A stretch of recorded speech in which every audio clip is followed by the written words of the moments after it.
Okay, on the 9.2.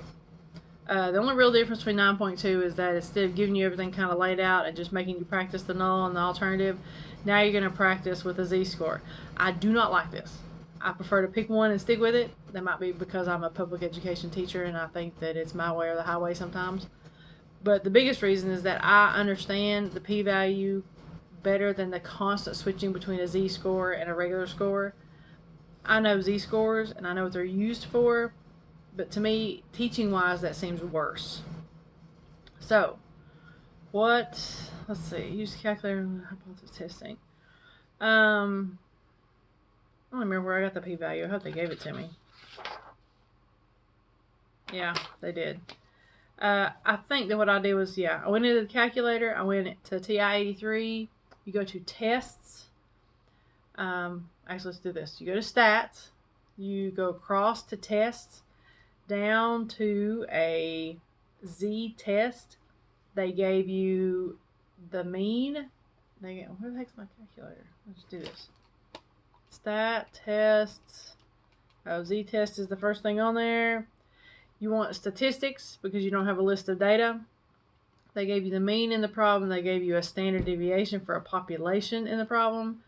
They gave you a sample mean, and they gave you the number of people they talked to.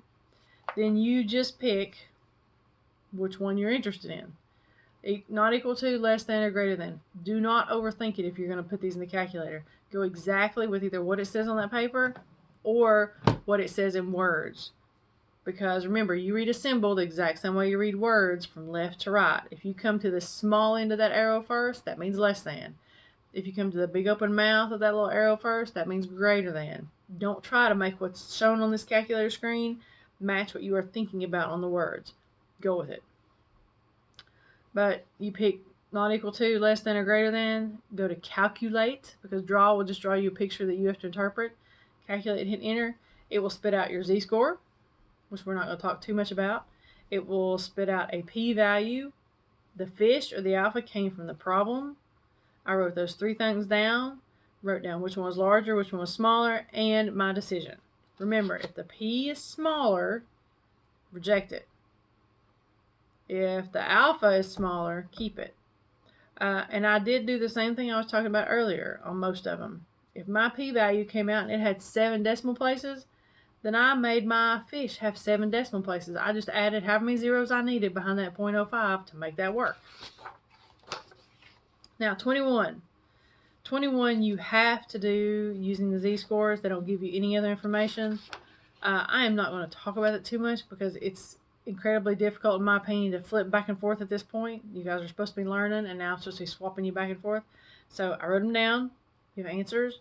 The ones that are on the test, in case you haven't noticed, are exactly the same ones here. All you'll need to do is make sure you match the problem off these notes to the problem on the test. Make sure it's perfect. You might need a textbook. Let's see, 9.2, more. I did skip 33 and 34 because they're just weird. But I got to 35. In 35, you have a word problem. You have to establish the null, establish the alternative, and make a decision. I do it this way. And this is really to the people who may have to take another class again, like a sociology class or a psychology class or the criminal justice stats class. As I get to a number in the problem, I establish what that number is. I really don't even read the problem for content. I don't care. If I'm reading across to there and it comes to the number 100 and it says they talked to 100 people, or the sample size was 100, or they surveyed 100 telephone callers, whatever, when they say something about that 100, that is the number that they talked to. That is my sample size. That's a little n. The next thing I read to is I get to 7.01 and it says sample mean. That's an X bar. The next thing it says has a standard deviation. Still talking about samples, plain old S. S equals 3.74. And then somewhere down in that problem it says they think that it's less than 7.5. I don't really care what it is. I wrote down less than. I wrote down my 7.5. Now, I've already said that the null hypothesis has an equals mark, period. So less than 7.5 needs to be my alternative. But that also means that 7.5 is my null with an equals in front of it. Now this little h sub 0 colon mu equals 7.5, all that stuff is like proper grammar. This is maybe the only time you'll need to see it. The equals is the null. The alternative is the less than. I went to my calculator. If you look down stats and over at tests, there's a ton of tests. I think there might be 14 of them. But it doesn't matter. I have an N, an X bar, an S, and something to make a decision with.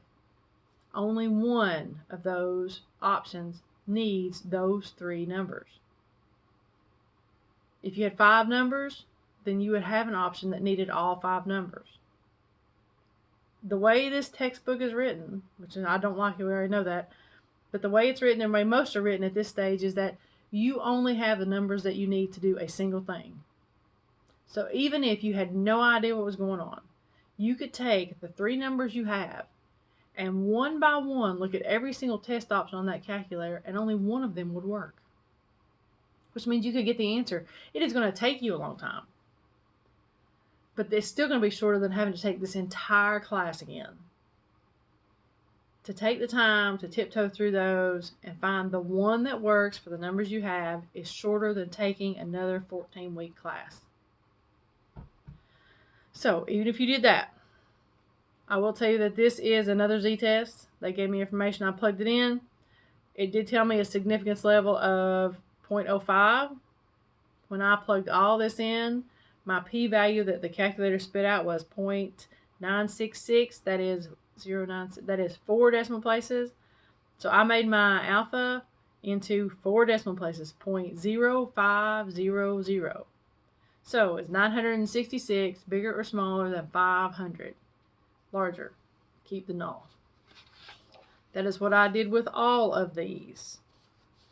I tried to arrow how I made my decision. Occasionally it gave me the alternative decision. Occasionally it gave me what I used to establish the null.